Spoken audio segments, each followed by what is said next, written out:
بسم الله الرحمن الرحیم الحمد للہ والصلاة والسلام علی رسول اللہ وعلی آلہ واصحابہ اجمعین اما بعد۔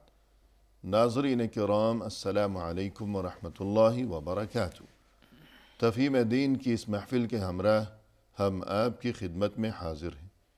آج کی اس ملاقات میں ہمارے ساتھ تشریف فرما ہیں محترم مہمان جناب شیخ شہاب اللہ بہادر صاحب، جو کہ معروف علمی شخصیت ہے۔ تو آئیے ناظرین، پروگرام میں ان کا استقبال کیا جائے۔ السلام علیکم شیخ۔ وعلیکم السلام ورحمۃ اللہ۔ ہماری بزم میں آپ تشریف لائے، جو کہ یقیناً ہمارے لیے انتہائی باعث مسرت ہے۔ ہم آپ کے شکر گزار ہیں، جزاکم اللہ خیرا۔ ہمیں بھی خوشی ہے کہ آپ کے اس بزم میں ہمیں شرکت کا موقع ملا، ہم بھی آپ کے شکر گزار ہیں۔ نوازش۔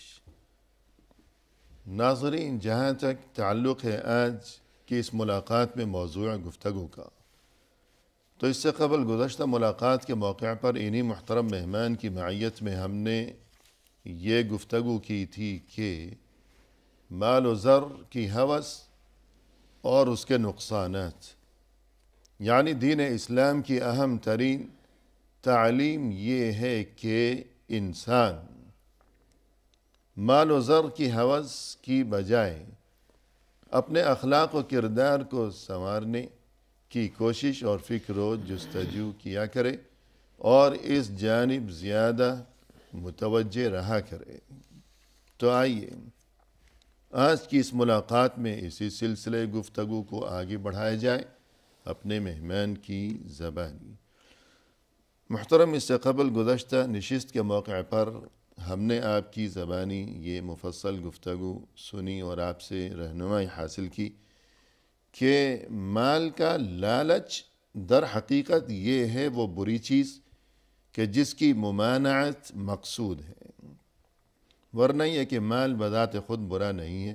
جائز اور طریقے سے، مباح طریقے سے حاصل شدہ مال اور جائز راستے میں اگر خرچ کیا جائے تو وہ انسان کے لیے اللہ کی طرف سے نعمت ہے۔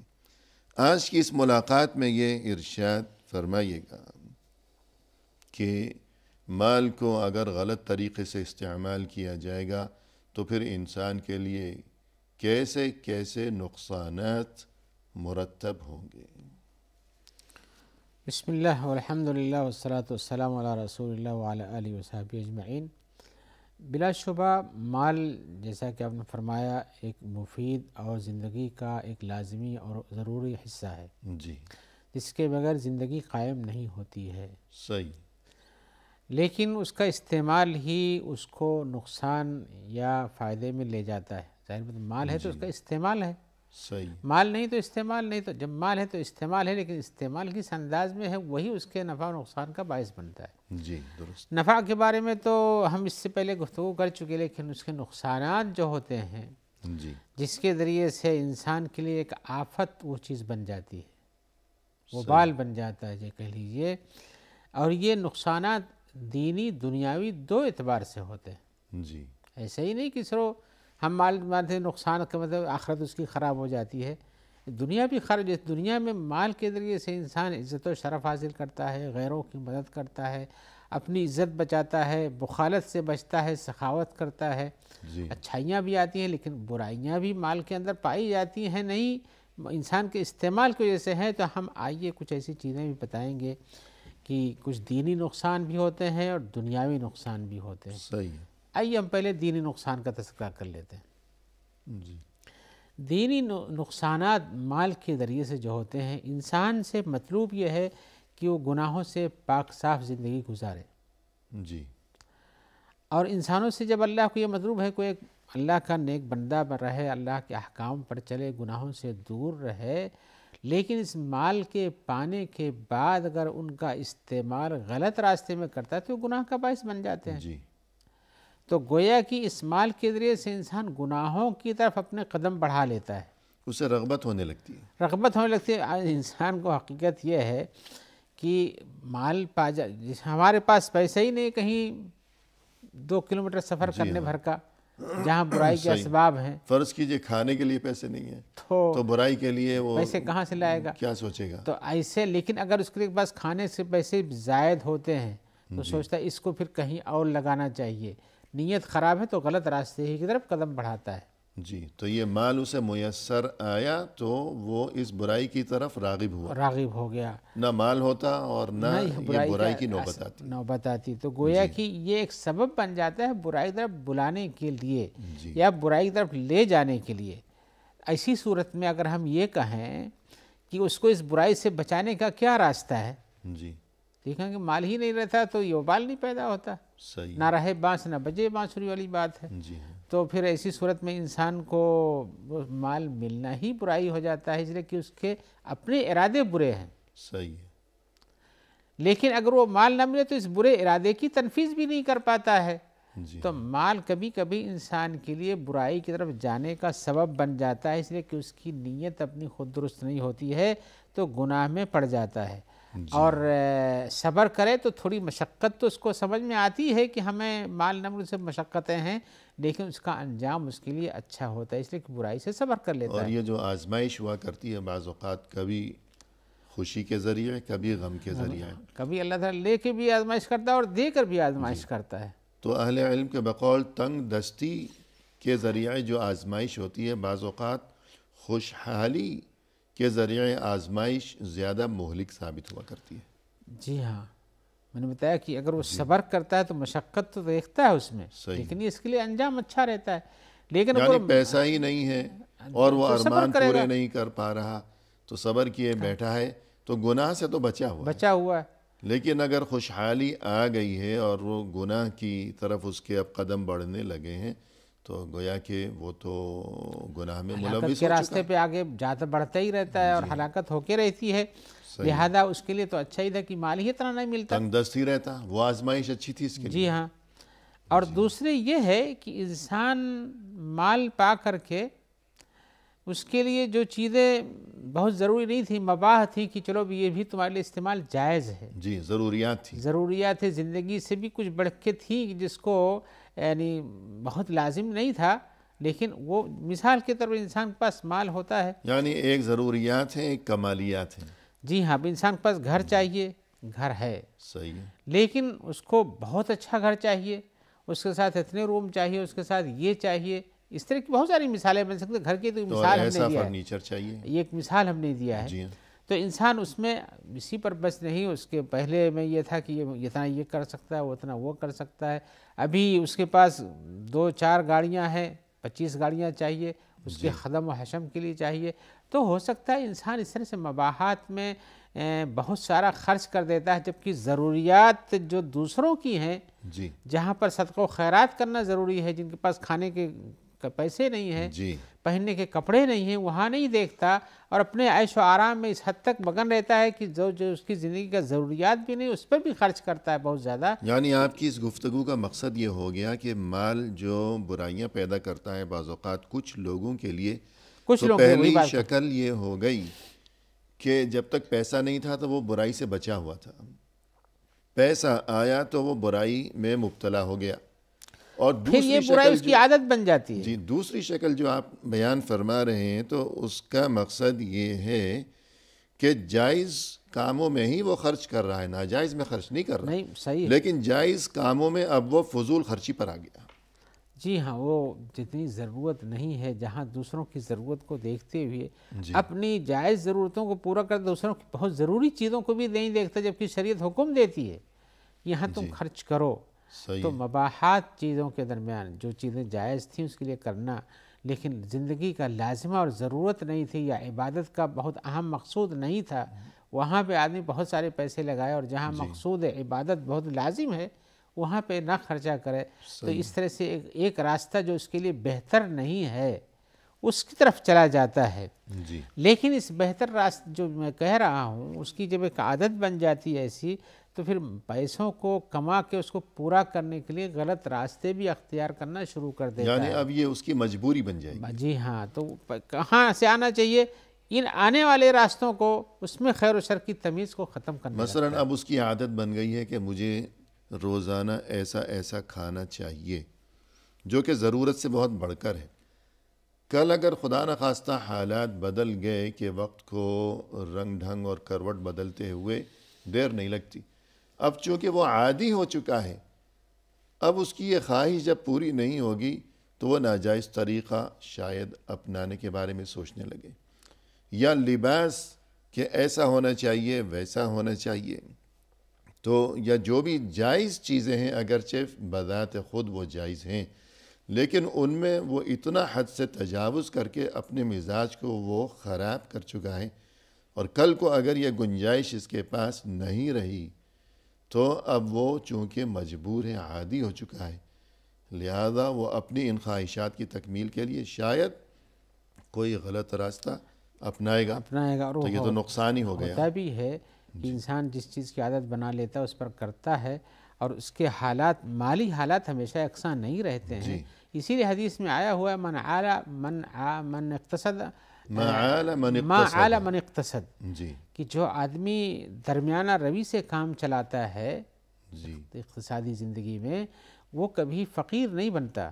صحیح۔ اور یہ اس کے بیجا خرچ جو کہ جائز ہی کہتے ہیں اس کو، لیکن بیجا خرچ کا ضروری نہیں تھا اس کے لیے، تو آدمی کو اپنی زندگی کی ضروریات کو مکمل کرنا چاہیے، اس کے بعد کمالیات کو حاصل کرنے کے لیے اس حد تک آگے نہیں بڑھ جانا چاہیے جس سے اس کے آنے والی زندگی پہ برا حال پڑ جائے۔ اور لیکن اس برے حال کو پورا کرنے کے لیے کیا کرتا ہے؟ وہ پھر سے غلط راستوں کو پر قدم بڑھا کر کے اپنی ضرورتوں کو پورا کرنا چاہتا ہے۔ اور یہ تمام گفتگو ہم صرف کوئی خانہ پوری کے لیے نہیں کر رہے، بلکہ ہمیں خود سب سے پہلے، اور جو کوئی بھی ہماری گفتگو جہاں تک پہنچے، چونکہ یہ بہت نازک معاملہ ہے، جی ہاں، انسان کی عزت کا سوال ہے کہ اگر اپنے مزاج کو بگاڑ لیا تو کل کو حالات درست نہیں رہے خدا نخواستہ، تو پھر بڑی پریشانی کا سامنا کرنا پڑے گا۔ کھانے کا معاملہ آپ دیکھ لیجئے کہ یہ تو روز روز کا معاملہ ہے۔ اب انسان اگر عادی بن گیا اس چیز کا کہ ہم نے ہر ویکینڈ پر جو ہے فلاں بہترین ریسٹورنٹ میں جا کر وہاں سے کھانا کھانا ہے، ورنہ یہ کہ بچے بھی ناراض ہوتے ہیں وغیرہ وغیرہ، اور ہر دن کھانے میں ہمیں جو ہے اتنی سلاد بھی چاہیے اور یہ بھی چاہیے وہ بھی چاہیے، حالانکہ بھئی دال روٹی روٹی سالن موجود ہے، تو پھر یہ جو اضافی چیزیں ہیں کہ یہ سلاد ہو اور یہ فلاں مشروب بھی ساتھ ہو، کولڈ ڈرنک ہو وغیرہ وغیرہ، تو یہ فضولیات ہیں۔ حضرت عمر نے تو اپنے ایک عامل کو، ایک گورنر کو دیکھا کہ وہ کھانا کھا رہا ہے، تو حضرت عمر ناراض ہوئے، گورنر پر ناراض ہوئے کہ تم کیسے انسان ہو کہ تم بیک وقت 2 کھانے کھا رہے ہو؟ تو اس نے عرض کیا کہ میں 2 کھانے کیسے کھا رہا ہوں؟ تو فرمایا کہ یہ تم جو سالن کھا رہے ہو اس کے اندر تو گھی ڈلا ہوا ہے، گھی تو خود ایک سالن ہے کہ انسان لقمہ لے اور گھی میں ڈبو کے کھا لے، یہ تو خود ایک سالن ہے۔ تو بہرحال وہ تو بہت شدت تھی، اور وہ حالات کی متقاضی تھی وہ شدت کہ ان کے جو گورنر تھے وہ کہیں بگڑ نہ جائیں اور عمال کی حق اور لوگوں کی رعایا کی حق تلفی نہ ہو۔ لیکن عام زندگی میں انسان اتنی شدت تو نہ کرے، لیکن نظر رکھے روزمرہ کے اپنے معمولات پر کہ اپنے مزاج کو بگاڑنے سے باز رہے، ورنہ کل کیا کرے گا پھر۔ جی ہاں، اسی لیے وہ جس حدیث میں اخشوشنو ولا تمعددو، جی جی تو تمعددو، زندگی مشکل حالات سے گزرنے کے لیے بھی تیار رکھو، بالکل اتنے ناز و نعم کا عادی نہ بننا چاہیے۔ تو ایک وقفہ لیتے ہیں جی سر ناظرین، فی الحال لیتے ہیں مختصر سا وقفہ، ہمارے ساتھ ہی رہیے گا۔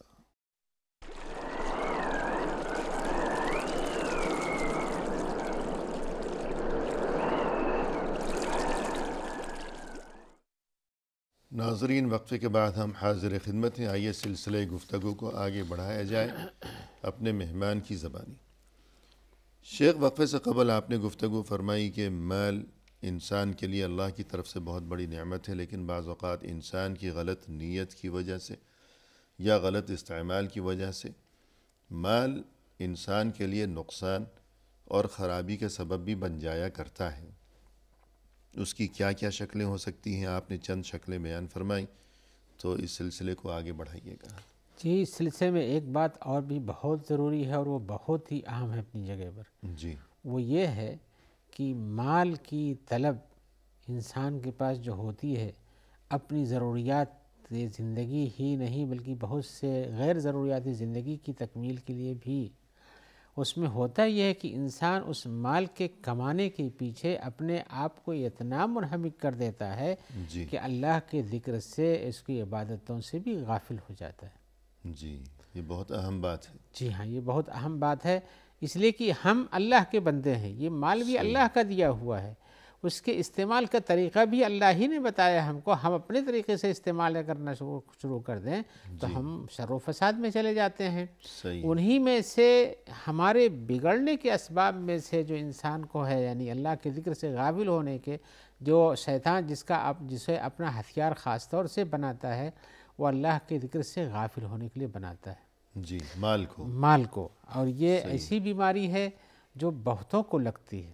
جی بہتوں کو لگتی اس معنی میں کہ ایک مثال کے طور پر سوچ لیے کہ ادھر اذان ہو رہی ہے اور ادھر خریدار کھڑا ہوا ہے، صحیح ہے۔ اب یہ سوچتے ہیں کہ نہیں ہمیں پہلے یہ مال دے دینا چاہیے، اس سے ہمارا نفع ہوتا ہے، دنیاوی نفع ظاہر ہے، جی ہاں ملنا چاہیے، اور اس کو بیچنے میں لگا رہتا ہے، بھاؤ تاؤ کرنے میں اتنا ہوتا ہے کہ وقت ختم ہو جاتا ہے، مسجد نہیں پہنچ پاتا ہے۔ صحیح ہے۔ تو اس طرح کی یہ یا غفلت، کاروباری معاملات میں انسان اس قدر گویا کہ مشغول ہے، اسے منہمک ہے، پتہ ہی نہیں چلتا کہ ہمارے کسی ذکر کا وقت ہو چکا ہے، اللہ کہ کے نماز اس کی چھوٹ گئی ہے مثلا، مثال نماز یا کی روزہ پہلے چھوڑ دی دیا۔ جاتی ہے، یہ کہ ایک بڑی اہم عبادت ہے، وہ جی روزہ چھوڑ دیتا ہو اپنے کسی سبب کی بنیاد پر، یا کہ مال ہونے کے باوجود بھی حج کرنے نہ جاتا ہو، مال کو اور مزید بڑھانے میں لگا ہوا ہو، جی یا اسی طرح سے اور بھی اسباب ہوتے ہیں دنیا میں، والدین کے ساتھ حسن سلوک کرنا ہو، یا ان کی بھائیوں کو خبرگیری دینا ہو۔ ہو، صلہ رحمی کرنا ہو، جی یا صدقات و خیرات کرنا ہو۔ تو اللہ کی عبادت یہ تو اولین فریضہ ہے، جی ہاں، اب اس اور سے یہ تو انسان کا مقصد تخلیق ہے۔ تخلیق ہے، اور جو چیز اس سے غافل کر دے وہ ہمارے لیے وہ بال جان ہے۔ باقی تمام چیزیں گویا کہ وہ ثانوی درجہ رکھتی ہیں۔ اصل جو ہے سب سے پہلا فریضہ وہ یہ کہ انسان اس مقصد کی تکمیل کرے جس مقصد کی خاطر اللہ نے اسے زندگی جیسی نعمت سے نواز رکھا ہے، یعنی اللہ کی عبادت کا فریضہ۔ جی ہاں، اور حقیقتاً مال دیا گیا ہے تکمیل عبادت کے لیے۔ صحیح ہے، تاکہ اصل جو فریضہ ہے اللہ کی عبادت، تو مال اس اصل فریضے کی ادائیگی میں معاون بن سکے، جی ہاں، نہ یہ کہ رکاوٹ بن جائے، اب اگر یہ چیز رکاوٹ بن جائے تو واقعی ایسی معاملہ الٹ ہو گیا۔ الٹا ہو جاتا ہے، جی اور ایسا ہوتا ہے کہ انسان کھیتی کرتا ہے تو وہیں لگا رہتا ہے، انہیں کٹائی نکائی وغیرہ میں لگا رہتا ہے اور بزی رہتا ہے، اس کی غفلت ہو جاتی ہے، حتیٰ کہ مسجدوں میں حاضری نہیں دے پاتا، جمعہ تک نہیں پہنچ پاتا اگر دور رہتا ہے تو، یا کوئی تاجر ہے تو اپنی تجارت میں اتنا ہی انہماک کرے کہ اللہ کے ذکر سے غافل ہو جائے اور اسے خبر ہی نہ چلے کہ اذان ہوئی، یا رمضان کے روزہ رکھنا ہے، یا کب نماز پڑھنا ہے، کب زکوٰۃ دینا ہے، کب حج کرنا ہے، یہ ساری ضروریات پیسے ہونے کے باوجود بھی ان سے غفلت میں پڑا رہتا ہے، حالانکہ یہ سب عبادات ہیں۔ جی اور اسی طرح سے جو کہیں کام کرتا ہو اللہ کے ذکر سے غافل ہو جائے، یہ وصول کرنا ہے وہ وصول کرنا ہے، لوگوں کی اطاعت میں زیادہ منہمک رہتا ہے، اللہ کی اطاعت سے غفلت برتتا ہے۔ بالکل تو یہ ساری چیزیں جو انسان کے صبح و شام کو مشغول کر دیتی ہیں، اور حقیقت میں اس مشغولیت کے ساتھ وہ انسان اپنے آپ کو اچھائی کے راستے سے ہٹا لیتا ہے، تو نتیجتاً یہ ایسی برائی ہے جی جو انسان کی زندگی کو ہلاکت میں ڈال دیتی ہے۔ دینی لحاظ سے بھی دنیاوی لحاظ سے۔ ہاں جی ہاں، جو اللہ کے ذکر سے اعراض کر جائے گا تو اس کے لیے زندگی بھی تنگ ہو جاتی ہے، جیسا قرآن مجید نے اس پر اشارہ کیا ہے، اور اگر ایسا کرتا ہے تو آخرت تو برباد ہونی ہی رہتی ہے۔ اور حکم یہ ہے کہ یا ایہا الذین آمنوا لا تلہکم اموالکم ولا اولادکم عن ذکر اللہ ومن يفعل ذلك فاولئک هم الخاسرون۔ جی ہاں، اس میں تو خسارہ ہے۔ خسارہ ہے۔ اس کے پہلے والی صورت میں دیکھیے جہاں کا کہ جب جمعہ کی اذان ہو جائے، جمعہ کے دن اذان پکار دے تو اس کے بعد چھوڑ دو سب کچھ۔ یا ایہا الذین آمنوا اذا نودی للصلاة للصلاة من من یوم یوم الجمعہ الجمعہ فاسعوا فاسعوا الی ذکر اللہ، اللہ کے ذکر کی طرف آؤ۔ جی ہاں اس کے بعد کہا وذروا البیع، اور خرید و فروخت بند کرو۔ صحیح ہے۔ تو گویا کہ حکم یہ ہے کہ اس وقت، لیکن اگر وہی اللہ کے ذکر طرف نہ جا کر کے خرید و فروخت جس کے بند کرنے کا حکم اس میں لگا رہ جائے تو یہ خرید و فروخت اس وقت بھی اس کے لیے حرام ہو جاتی ہے اور اس کے لیے وہ بالِ جان بن جاتی ہے۔ اور اس کے علاوہ مال اس شکل میں بھی بعض اوقات انسان کے لیے باعث نقصان اور خرابی کا سبب بن سکتا ہے کہ جس کسی کو مال کی فراوانی نصیب ہوتی ہے تو بعض اوقات اسے پریشانیاں ستانے لگتی ہیں، کہیں یہ نقصان نہ ہو جائے، چوری نہ ہو جائے، کوئی ڈاکو نہ چھین لے، اور یہ کہ فلاں جگہ میرا کاروبار درست چل رہا ہے یا نہیں چل رہا۔ کبھی یہ وسوسے اسے ڈسنے لگتے ہیں کہ میرا جو پارٹنر ہے، شریک تجارت ہے، کہیں وہ خیانت تو نہیں کر رہا۔ تو جبکہ اگر اس قسم کے انسان کے پاس اتنی فراوانی نہ ہوتی تو شاید وہ سکون سے جی سکتا۔ تو اس بارے میں بھی کچھ اس فرمائیے سلسلے گا۔ میں ایک مشکل اس کی یہ بھی ہوتی ہے کہ انہی ساری چیزوں کے سوچ و بچار میں اسی میں لگا رہتا ہے، اور بہت سے ضروری کام جو شرعی اور دینی ہیں ان سے غفلت برتنے لگتا ہے۔ جی جی صحیح۔ لیکن کسی بھی انسان کا مال کے کمانے میں اتنا انہماک نہیں ہونا چاہیے جو اسے اللہ کے ذکر سے غافل کر دے۔ صحیح۔ کسی یہ بھی بات قسم کا تو کام اپنی ہو۔ جگہ ہے کہ وہ فرائض سے، دینی واجبات و فرائض سے غافل ہو گیا، ایک تو یہ خرابی ہے جی ہاں، مال کی وجہ سے بہت سے لوگوں کے لیے۔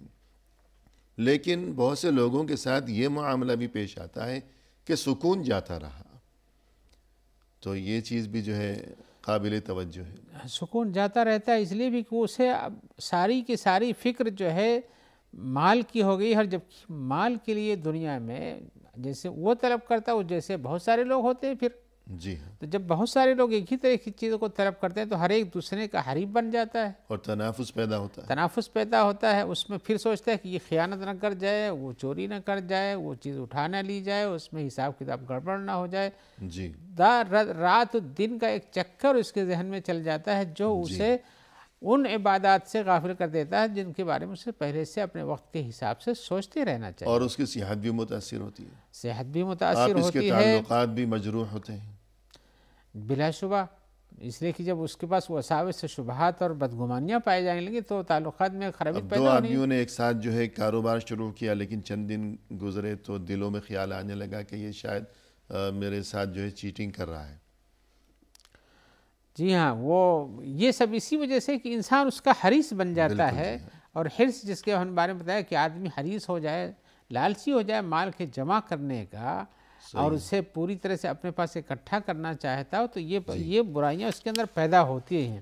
تو گویا اس سے لیکن جی ہاں، جبکہ یہ مطلوب ہونا چاہیے کہ جس انسان کے پاس اس کے اپنے رات و دن کے کھانے کے اسباب، دوا اور علاج کے اسباب مہیا ہو جائیں تو اسے پھر دنیا جمع کرنے کی فکر اتنی نہیں کرنی چاہیے جو اسے آخرت سے غافل کر دے۔ صحیح ہے۔ پھر دوسری بات یہ کہ اسی تعلق سے یوں بھی کہا جا سکتا ہے کہ اتنا مال جمع کرنے کے باوجود اسے سکون تو نصیب نہیں ہو سکا، جی راتوں کی نیندیں بھی اڑ گئیں، تعلقات بھی خراب ہو گئے، تو مال سے تو فائدہ ہوا نہیں۔ تو گویا یوں کہنا چاہیے کہ اصل خزانہ قناعت، اصل خزانہ ہے۔ اس بارے میں کچھ اس فرمائیے گا۔ سلسلے میں بلا شبہ اپنی جگہ پر یہ بات یاد رکھنا چاہیے کہ حرص یہ انسان کو غلط راستے رفت لے جاتی ہے، جی اس کے مقابل میں اس کے پاس اگر قناعت پائی جائے جی، تو حرص کا علاج اسی پر ہو جاتا ہے۔ اور یہ کہ قلبی سکون بھی نصیب ہو جاتا ہے۔ جی ہاں، اور قلبی سکون ملنے کے ساتھ ساتھ یہ قناعت کی بنیاد پر وہ اپنے آپ کو ایک ایسا انسان بنا لیتا ہے جی جس کے ذریعے سے وہ اپنے ان سارے فساد کے راستوں کو بند کر دیتا ہے جو اس کی دینی اور دنیاوی زندگی کو خراب کرتے ہیں۔ بالکل۔ اور اس میں سب سے اہم بات یہ ہے کہ جب تک قناعت نہیں ہوگی تو اس چیز کو کہیں گویا کہ لگام لگنے والی نہیں ہے، تو کب تک آخر وہ ہلکان کیے رکھے گا خود کو۔ الہاکم التکاثر حتی زرتم المقابر، قبروں میں جا پہنچے لیکن ابھی دل نہیں بھرا۔ دل نہیں بھرتا ہے۔ صحیح ہے، ویسے بھی حدیث میں آیا ہوا ہے کہ انسان جب وہ اور زندگی طویل ہوتی جاتی تو اس کے اندر کچھ چیزیں جوان ہوتی جاتی ہیں، صحیح ہے، اس میں سے ایک حرص ہے، یعنی قناعت نہ پایا جانا، اور بہت سے پلان بنا کر کے اس پہ چلنے کی بات بڑھ جاتی ہے۔ جی تو انسان کی زندگی میں قناعت جو ہے یہ ایک ایسی چیز ہے صحیح ہے، جس کی بنیاد پر انسان اپنے آپ کو کنٹرول میں رکھ پاتا ہے اور خوش ہوتا ہے۔ اور خوش ہوتا ہے۔ ضروری نہیں ہے کہ مال سے یہ اسے خوشی قناعت نصیب ایسا خزانہ ہے جی جو فنا نہیں کرتا انسان کو۔ صحیح ہے، بلکہ اس کو زندگی کی مزید جلا بخشتا ہے. اور یہ خزانہ خود بھی کبھی فنا نہیں ہوتا، ختم نہیں ہوتا. جبکہ حرص اس کے مقابل میں وہ بیماری ہے جی، جو انسان کو کبھی سکون سے بیٹھنے نہیں دیتی. اور روپیہ پیسہ شاید کبھی ختم ہو جائے، وہ تو لیکن آنے جانے والی قناعت چیز. کا خزانہ کبھی ختم ہونے والا نہیں ہے. جی ہاں، لہذا انسان کو قناعت اختیار کرنا چاہیے. جی، انسان کو اپنی زندگی میں اس چیز پر برقرار رکھنا چاہیے جتنا اس کو اللہ نے دیا اس کو رکھنا چاہیے. صحیح. غلط راستے کو بند کر کے رکھنا چاہیے اپنے اوپر. یہ معروف حدیث ہے، قد افلح من اسلم، اس بارے میں فرمائیے گا. جی قد حدیث افلح من اسلم ورزق کفافا وقنعه الله بما آتاه. یہ حدیث جو ہے اپنی جگہ پر یہ چیز بیان کرتی ہے کہ انسان اپنی زندگی میں جو قناعت پاتا ہے، جس موجودہ روزی میں پا کر کے اس پہ زندگی بسر کرتا ہے، وہ کامیاب ہوتا ہے. جی، اس لیے کہ انسان کے لیے دولت کے کمانے کی کوئی انتہا، جب اس کی حرص ہو تو کوئی انتہا نہیں ہوتی صحیح. اور کبھی اس کا پیٹ بھرتا نہیں. لیکن اگر اس دولت کے کمانے میں قناعت ہو تو اللہ تعالیٰ اس کو جتنا دیتا ہے اس پر اکتفا کرتا ہے اور صبر کرتا ہے اور خوش رہتا ہے. اور خوش رہتا ہے. اور اصل چیز ہے دل کی خوشی. دل کی خوشی ہی اصل چیز ہے. یہ بات نہیں ہے کہ بہت زیادہ اگر دنیا بھر کے خزانے اس کے قدموں میں ہوں تو اب اسے خوشی بھی نصیب ہو جائے گی، یہ ضروری نہیں. اور کسی کا پیٹ بھرنا، دنیا کی پوری تاریخ میں بھی جس نے مال کی طلب کی، کہیں اس کو یہ حد نہیں ملی کہ ہمارے پاس پورا ہو لو گیا. کان لابن آدم وادیان لابتغى ثالثا، یہ حدیث بھی بیان فرما دیجیے گا. کہ اگر انسان کے پاس، کسی بھی انسان کے پاس پہاڑوں کے درمیان وادیوں سونے سے بھری ہوتی، جی، دو ہوتی، ایک نہیں دو ہوتی، سونے کے یہ پہاڑ ہی اس کے پاس ہیں. صحیح ہے. اتنا زیادہ سونا زیادہ اسے کان مل اس کے گیا پاس ہے کہ دو پہاڑوں میں. وادی یعنی پہاڑوں کے درمیان کی جو درمیان خالی بھرا جگہ ہوا ہوتی ہے سب. بھرا ہوا ہے، اس کے باوجود بھی اس کو اس دو سے پیٹ نہیں بھرتا ہے. صحیح ہے. اور انسان کا پیٹ تو کو دنیا کی چیز بھر ہی نہیں سکتی سوائے مٹی کے. جی، لا يملأ جوف ابن آدم الا التراب. تراب. تو انسان کے طلب اور اس کی حرص جو ہے اس کی کوئی انتہا نہیں ہوتی ہے. صحیح ہے. جبکہ قناعت ایک انتہا کا نام ہے. یہ آدمی کے پاس اس کے گھر کے کھانے پینے خرچ کی ذمہ داریوں کے ساتھ جو چیز مل جاتی ہے اس پر وہ قناعت کرتا ہے. مزید ملتا ہے تو اس کو اللہ کا فضل سمجھ کے اس پر بھی مزید قناعت ہی رکھتا ہے. بالکل. اور ہمیں یہ تعلیم بھی دی گئی ہے کہ لیس الغنى عن کثرت العرض وانما الغنى غنى النفس. کہ ہاں کثرت مال مل جائے یہ زمین، یہ مالداری نہیں ہے. دل کی مالداری اصل مالداری ہوتی ہے، جو جس کا نام قناعت ہے. بالکل جی. اور قناعت ہو تبھی دل کی مالداری پیدا ہوتی ہے. اور یہ کہ قناعت تبھی آئے گی کہ انسان کوشش تو کرے. من یستغنی یغنیہ اللہ. جی ہاں، اللہ جو انسان اللہ تعالیٰ سے چاہتا ہے کہ ہم کو غنا مل جائے تو اس کو اللہ تعالیٰ کی مالداری ملتی ہے. انسان ارادہ تو کرے، ارادہ کرنا چاہیے. لیکن یہ ساری غنا اور مالداری کا ذریعہ یہ ہے کہ صحیح راستے سے مال آنا اور صحیح راستے میں خرچ ہونا. جی بالکل. تو فی الحال ایک وقفہ لیتے ہیں. ناظرین کرام، فی الحال لیتے ہیں ایک مختصر سا وقفہ. ہمارے ساتھ ہی رہیے گا.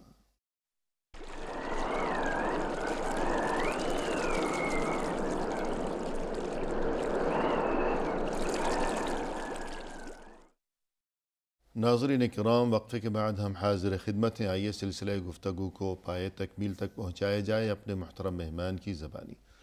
شیخ، وقفے سے قبل آپ نے یہ گفتگو فرمائی کہ انسان کے دل میں اگر لالچ ہو، مال کی محبت ہو، حرص ہو، طمع ہو، تو اس کا مقصد یہ ہے کہ اس کا دل تو کبھی بھرے گا نہیں. زندگی بھر وہ مال کے پیچھے دوڑتے دوڑتے ہوس کا یہ جو بے لگام گھوڑا ہے یہ سرپٹ دوڑتا ہی چلا جائے گا اور زندگی کے کسی مرحلے پر یہ اسے سکون نہیں لینے دے گا، یہاں تک کہ انسان اسی طرح روتے روتے ہی دنیا سے کوچ کر جائے گا. تو پھر اصل خزانہ جو انسان کے لیے اصل قلبی راحت و سکون و اطمینان کا سبب بنتا ہے، اور وہ خزانہ جو کبھی ختم ہونے والا نہیں ہے، اس خزانے کا نام ہے قناعت. تو اس سلسلے گفتگو کو آگے بڑھائیے گا. اس سلسلے میں حقیقت یہ ہے کہ انسان کو قناعت کی زندگی استعمال کرنا چاہیے. صحیح. اور قناعت ہی اصل خزانہ ہوتا ہے. جی. لیکن اس قناعت کے حاصل کرنے کے لیے اسے اپنے حرص کی دوا کرنی پڑے گی. جی، علاج کرنا ہوگا. علاج کرنا پڑے گا. جی. اور اس کی اگر دوا ہو جاتی ہے تو بلا شبہ انسان جو ہے اس سلسلے میں اپنے آپ کو کامیاب کر لیتا ہے، اس لیے کہ کسی چیز کو بچانے کے لیے اس کی جو مخالف چیزیں ہیں صحیح، ان پر پابندی لگانا ضروری ہے۔ تو انسان کو قناعت حاصل کرنے کے لیے اسے اپنے حرص کی زندگی کی جو مشکلات ہوتی ہیں، جو لالچ کی مشکلات ہوتی ہیں، ان کا علاج بھی سیکھنا چاہیے۔ صحیح، تو ہم کچھ علاج کا تذکرہ کر ہی دیتے ہیں جی جو ضرور، حدیثوں کی روشنی میں ہوگا۔ ان میں سے یہ ہے کہ یہ سب سے پہلے انسان کے پاس صبر ہونا چاہیے۔ جی صبر کے ساتھ ساتھ پھر اپنی زندگی اور مال کمانے اور اس کے خرچ کرنے کا علم بھی چاہیے۔ جی، ما اعطی احد عطاء خیرا واوسع من الصبر۔ جی ہاں، تو یہ کچھ لوگوں نے رسول صلی اللہ علیہ وسلم سے کچھ مانگا، آپ نے عنایت فرمایا، چند دن گزرے تھے کہ پھر آ گئے، پھر مانگا، پھر عنایت فرمایا، پھر آ گئے، پھر مانگا، پھر عنایت فرمایا، لیکن آخر نصیحت بھی فرما دی کہ ما اعطی احد عطاء خیرا واوسع من الصبر، کتنا مانگو گے کتنا میں تمہیں دیتا چلا جاؤں، سب سے بہترین چیز جو دینے کی ہے وہ یہ ہے، تو فرمائیے گا وہ کیا ہے؟ وہی کہ صبر کرو کچھ۔ جی انسان صبر جب سیکھ لیتا ہے تو اپنی ساری اور چھوٹی اور بڑی بہت ساری مصیبتوں کو بھلا دیتا ہے، صحیح، جان چھوٹ جاتی ہے جان چھوٹ جاتی، اور حقیقت کیونکہ وہ مصیبتیں خود ساختہ ہوتی ہیں۔ جی ہاں، اور یہ سب ایک بڑی نعمت ہے، ایک بڑا سبق ہے جو اللہ نے مومن بندوں کو دیا ہوا ہے، جی اس لیے کہ وہ ان کو اچھائی ملتی ہے تو شکر ادا کرتے ہیں، برائی التی آتی ہے تو صبر کرتے ہیں، اور ان دونوں حالتوں میں وہ خیر کے قابل ہوتے ہیں، اللہ تعالیٰ اس کو پسند فرماتے ہیں۔ تو صبر ایک بہت بڑی نعمت یہ بھی ہے جو انسان کو دی جاتی ہے، ورنہ انسان کی کتنی اچھی چیزیں چاہے وہ غائب ہو جاتی ہیں، گم ہو جاتی ہیں، چھوٹ جاتی ہیں، مر جاتے ہیں کچھ لوگ، ان کے بہت ہی عزیز و اقارب افراد جو بیٹے بچے باپ ماں وغیرہ کو بھی کر لیجیے، لیکن اللہ تعالیٰ صبر دیتے ہیں، اس کی بنیاد پر ان مصیبتوں کو آدمی جھیل سکتا ہے۔ تو مال کی کمی تو اس سے اتنی بڑی مصیبت نہیں ہے جتنا بڑی لیکن صبر جو ہے یہ خود بخود تو نہیں آئے گا، انسان صبر کی نیت تو کرے، نیت کرے، لیکن جس نے یہ طے کر رکھا ہو کہ میں بے صبرا ہی بنا رہوں گا تو صبر آئے گا کیسے؟ من یتصبر یصبرہ اللہ، جو صبر کی کوشش کرے گا تو اللہ کی طرف سے اسے صبر سے نوازا جائے گا۔ جی ہاں، انسان نیت تو کرے، نیت کرے، پھر اس کے مطابق کچھ عمل بھی کرے۔ بالکل اب انسان کو کچھ کمانا ہے تو حرکت تو کرنی پڑے گی، جی ہاں، بیٹھے بیٹھے چیز تو نہیں آتی ہے۔ صحیح، تو اسی طرح سے صبر کے لیے بھی اس کے اسباب کو اللہ کے ذکر کے ذریعے سے، اللہ کے نعمتوں کے ذکر کے ذریعے سے، اللہ کے عقاب کو تذکرہ کر کے کچھ ایسی چیزیں ہوتی جو انسان کو صبر جیسے کے راستے پہ پریشانی لاتی کے ہیں۔ وقت جو ہے اللہ ہم سبھی کو محفوظ رکھے، جیسے دوسرے بھی کہتے ہیں کہ اللہ آپ کو صبر جمیل عطا فرمائے، یعنی اسے اس طرف توجہ ہو کہ مجھے خود بتکلف کوشش کرنی ہے کہ میرے دل کو صبر آ جائے۔ جی ہاں، یہ صبر جمیل کا جو آپ نے تذکرہ کیا تو اس سے حضرت یعقوب یوسف کا تذکرہ یاد آ گیا۔ جی ہاں، سبحان اللہ، وہیں پر یہ صبر فصبر جمیل جمیل کا آیا یعقوب ہوا۔ علیہ السلام نے جی ہاں، یعقوب علیہ السلام نے کہا تھا، ان کا بیٹا گم ہو گیا، بہت ہی عزیز اور محبوب ترین تھا اور نبی ہونے والا تھا، وہ بیٹا گم ہو جائے تو انسان کے لیے مشکل تو ہے ہی ہے۔ اور کس طرح ظلم و زیادتی اور طغیان کا نشانہ بنایا گیا، کنویں میں پھینک دیا گیا، اور قرآن میں رسول صلی اللہ علیہ وسلم کو بھی تو یہی حکم دیا گیا ہے کہ وَاصْبِرْ صَبْرًا جَمِيلًا۔ تو یہی صبر ہے، یہ صبر جمیل کی یہاں کی ضرورت ہے انسان کو۔ صحیح، اور یہ کہ فَاصْفَحِ الصَّفْحَ الْجَمِيلَ۔ جی ہاں، تو یہ چیزیں جتنی اچھی ہوتی ہیں تو یہ صبر جمیل بھی انسان کے پاس ہو تو اپنی بہت سی بیماریوں، خواہشات اور حرص و طمع کا علاج کر سکتا ہے۔ جی بالکل۔ دوسری چیز یہ ہے صحیح، کہ انسان کو جانکاری بھی چاہیے شریعت کے احکام و مسائل کی تھوڑے سے، اور کیسے صبر کیا جاتا ہے، اور پھر زندگی پر یعنی اس بیماریوں کے دور کرنے کے لیے عمل بھی چاہیے۔ جی اب ان میں سے یہ چیزیں جو ہیں، مثال آدمی اگر اپنے آپ کو حرص و لالچ سے بچانا چاہتا ہے اور قناعت کی زندگی اختیار کرنا چاہتا ہے تو اسے چاہیے کہ اس کے اسباب کو بھی اختیار کرے۔ جی چاہتا ہے کہ ہمارے پاس قناعت کی زندگی رہے اور ہمارے پاس حرص نہ رہے، لیکن خرچ بے تحاشا کرتا ہو اور کمال کمانے کے لیے بے تحاشا غلط راستوں کو استعمال کر لیتا ہو، جی تو پھر یہ صبر اور اسی طرح سے قناعت کہاں پیدا ہوگی، اور یہ لالچ حرص کہاں سے جائے گی؟ اور رسول صلی اللہ علیہ وسلم کی جو دعا ہے کہ اللہم انی اسألک علما نافعا ورزقا واسعا، پہلے علم نافع اور رزق واسع، اس کے بعد رزق واسع، پھر عمل صالح، یعنی علم ہوگا تو عمل کی پہچان ہوگی کہ صالح ہے یا غیر صالح ہے، اور رزق کی پہچان ہوگی کہ یہ طیباً ہے یا طیب پاکیزہ ہے یہ رزق، یا یہ کہ حلال ہے حرام ہے، کیا ہے؟ پہلے علم. پہلے اسی لیے امام بخاری نے اپنی کتاب الایمان میں جو باب باندھے، سب سے پہلے علم کا باب باندھا ہے. العلم قبل قبل العمل. الایمان. جی تو قبل انسان جب علم رکھتا ہے اس کے بعد صحیح راستے پہ جاتا ہے، جی ورنہ اگر اس کے علم صحیح نہ ہو تو غلط راستے کو بھی صحیح سمجھتا ہے. صحیح. تو پہلے آدمی علم حاصل کرے، پھر اس کے بعد اس کے یعنی علم جو ضروری ہے اس کام کے لیے، وہ مقصود ہے میرا، اور صبر سے کام لے اور اسی طرح سے اس پر عمل کرے. صحیح. اور یہ ان میں سب سے پہلا کام یہ کہ انسان اپنی زندگی کو ایک یعنی درمیانہ روی کی زندگی بنائے، جی بے حد بے تحاشا خرچ کرنے والا نہیں اور بے حد بے تحاشا بخالت بھی نہیں چاہیے. اسی لیے حدیث کا جو ہم نے تذکرہ پہلے بھی کیا، ما اعلی من اقتصد، جس نے اقتصادی زندگی اختیار کی یعنی درمیانہ روی خرچ میں اختیار کیا، وہ کبھی فقر کی طرف نہیں آتا ہے. جی. اور اسی طرح سے دوسری حدیث میں کہا گیا ہے، گرچہ اس کی سند میں تھوڑا یعنی کچھ ضعف بھی ہے، التدبیر و نصف العیش، صحیح. کہ آدمی سمجھداری اور صحیح فکر و تدبیر کے ساتھ جب اپنی زندگی گزارتا ہے تو آدھی اچھی زندگی وہی ہے. آدھی زندگی سنور گئی جی تدبیر کی بدولت. تدبیر کی بدولت. کچھ تو یعنی تقدیر کا معاملہ ہے، زیادہ ملا کم ملا، تنگ دستی ہے خوشحالی ہے، کیا ہے، لیکن آدھا معاملہ انسان اپنی زندگی کا سنوار لیتا ہے اپنی تدبیر کی بدولت، کہ جتنا بھی ملا ہے تو اسے حسن تدبیر سے استعمال کرے. اسی لیے حسن تدبیر جو ہے انسان کو مشکلات سے نجات دینے والی چیز. حدیث میں آیا ہوا ہے خشیت الثلاث المنجیات، تین چیزیں نجات دینے والی. ان سے یہ ہے خشیت اللہ تعالیٰ فی السر والعلانیہ، اللہ تعالیٰ کا خوف ظاہری اور باطنی دونوں انداز پر ہو، والقصد فی الغنى والفقر، اور حالت مالداری اور حالت فقیری میں یعنی مالداری اور غیر مالداری کے درمیان ایک راستہ ہوتا ہے جس میں آپ درمیانہ روی اختیار کریں. مالداری تو بہت زیادہ خرچ میں نہ آ جائے اور فقیری ہو تو جب ہو تو اسی حساب سے دیکھ کر کے چلیں. یعنی غنی ہو، خوشحال ہو یا تنگ دست ہو، مسکین ہو، بہرحال درمیانہ راستہ اختیار کر کے چلنا چاہیے مالی معاملات میں. اور اللہ تعالیٰ جو فیصلہ اللہ کا ہوتا ہے آپ حالت اسی طرح سے فیصلہ کریں، یعنی آپ عدالت کے راستے پہ چلیں، آپ کے پاس انصاف کے راستے پہ چلیں، چاہے آپ کے کسی چیز پہ ناراض ہوں کسی شخص سے تب بھی، اور کسی سے خوش ہوں تب بھی، لیکن انصاف کا راستہ نہ چھوڑیں. تو یہ تین چیزیں انسان کو نجات دیتی ہیں، عطا کرنے والی ہیں. پہلی بات یہ کہ خلوت میں ہو انسان یا جلوت میں ہو، لوگوں کے سامنے ہو یا تنہائی میں ہو، اللہ کے خوف کو نصب العین رکھے ہمیشہ. دوسری بات یہ کہ خوشحالی ہو یا تنگ دستی ہو، میانہ روی اختیار کرے مال خرچ کرنے کے معاملے میں. تیسری بات یہ کہ انسان خوش ہو یا غصے میں ہو، عدل و انصاف کا دامن ہاتھ سے چھوٹنے نہ پائے.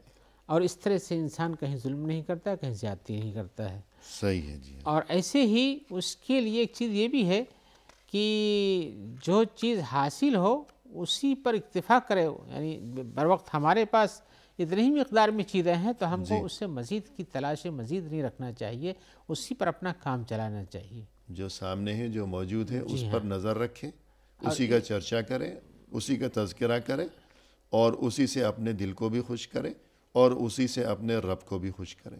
اور اس طرح کرنے سے فائدہ یہ ہوتا ہے کہ اس کے مستقبل میں اس کے لیے پریشانیاں نہیں آتی. وَأَمَّا بِنِعْمَةِ رَبِّكَ فَحَدِّثْ، جو موجود ہے اسی کی خوشی منائے، جو معدوم ہے اسے میسر نہیں ہے اس کے غم میں روتا نہ رہے. تو یہ ایک طریقہ ہے جی ہاں، لالچ کو لگام دینے کا.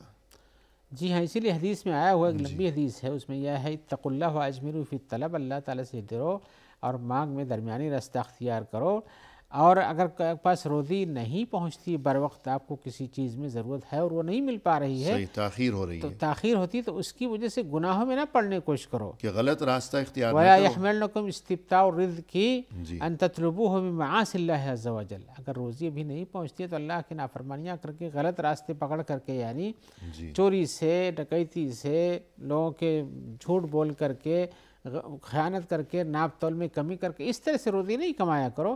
یہ گناہ اور نافرمانی کے کام ہیں. جی ہاں، اس لیے کیونکہ اللہ کی طرف سے وقت مقرر ہے. جی ہاں، اس لیے اور کہ کیا چیز کیا نعمت کب ملے گی اللہ کی طرف سے، جو وقت مقرر ہے اسی اسی میں پر ہمارے ملے گی، لیے بہتری ہے۔ اسی پر ملے گی، آپ کی جیسے جلد پھل بازی اگر سے کچھ پکنے سے حاصل ہونے پہلے والا ہی نہیں ہے۔ انسان نے توڑ لیا تو وہ تو خراب کر دیا اس کو۔ جی ہاں، اور اللہ تعالیٰ کی خوشی جو ہے جی اللہ کی اطاعت کر کے ہی حاصل کی جا سکتی ہے، بالکل، غلط یعنی راستے اللہ سے سے انسان رزق کوئی زبردستی تو نہیں لے سکتا، نہیں لے سکتا ہے۔ اللہ کو راضی کر کے ہی ملے گا جو ملے گا، تو غلط راستہ استعمال نہ کریں۔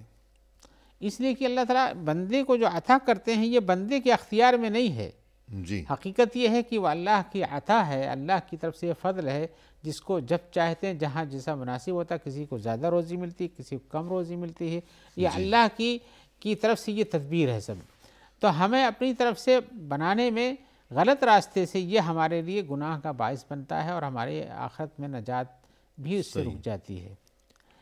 اور انسان کو یہ بھی سوچنا چاہیے کہ اگر میں بے صبری دکھاؤں گا، لالچ دکھاؤں گا، کسی سے کچھ مانگنا پڑ جائے گا، اس لیے کہ اتنا تو میرے پاس ہے نہیں کہ میری تمام جائز و ناجائز ہر خواہش پوری ہوتی چلی جائے، جب مانگوں گا تو عزت گنوا بیٹھوں گا، تو یہ جی ہاں، سوچ کر ذرا صبر سے کام لے۔ اسی لیے ایک طریقہ، یہ ذریعہ یہ بھی ہے قناعت اختیار جی کرنے کا اور حرص سے بچنے کا، کہ صحیح، آدمی قناعت میں عزت پاتا ہے، ٹھیک ہے جی ہاں، اپنے طور پر عزت پاتا ہے، اور مانگنے میں حرص کے ذریعے سے دوسروں کے مال کو غلط راستے سے وصول کر لینے میں ذلیل ہو جاتا ہے۔ اور انسان کو یہ بھی سوچنا چاہیے کہ دنیا میں کتنے بڑے بڑے مالدار ہیں لیکن جو ہے وہ عقل سے محروم ہیں، یا ان کا کردار اچھا نہیں ہے، جبکہ انبیاء کرام علیہم السلام اور کتنے اچھے نیک شریف لوگ جو ہیں ان کے پاس کوئی زیادہ دنیاوی نعمتیں نہیں تھیں۔ نہیں تھی۔ تو یوں مال کی ہوس سے، لالچ سے انسان اس بات کو سوچ کر بھی خود کو بچائے رکھے۔ پروگرام کے اختتام پر ہم تہہ دل سے آپ کے شکر گزار ہیں کہ آپ تشریف لائے، اور یہ کہ آپ نے نہایت عمدہ، مؤثر اور دل نشیں انداز میں رہنمائی فرمائی۔ ہماری دعا ہے کہ اللہ تعالیٰ آپ کے علم میں، آپ کے عمل میں، آپ کی عمر میں مزید خیر و برکت عطا فرمائے۔ جزاکم اللہ خیر۔ ہمارے ناظرین کو بھی انشاءاللہ اسی خیر ملے۔ جی بہت شکریہ، نوازش، آمین۔ اسی کے ساتھ ناظرین کرام، اختتامی موقع پر تہہ دل سے ہم آپ کا بھی شکریہ ادا کرتے ہیں کہ آپ نے ہمارا یہ پروگرام دیکھا، اور اس دعا کے ساتھ کہ اللہ تعالی ہم سبھی کو دنیا و آخرت کی ہر خیر و خوبی سے نوازیں، ہر شر، ہر پریشانی، ہر آفت سے اللہ تعالی ہم سبھی کو محفوظ و مأمون رکھیں۔ آمین۔ فی امان اللہ، وآخر دعوانا ان الحمد للہ رب العالمین۔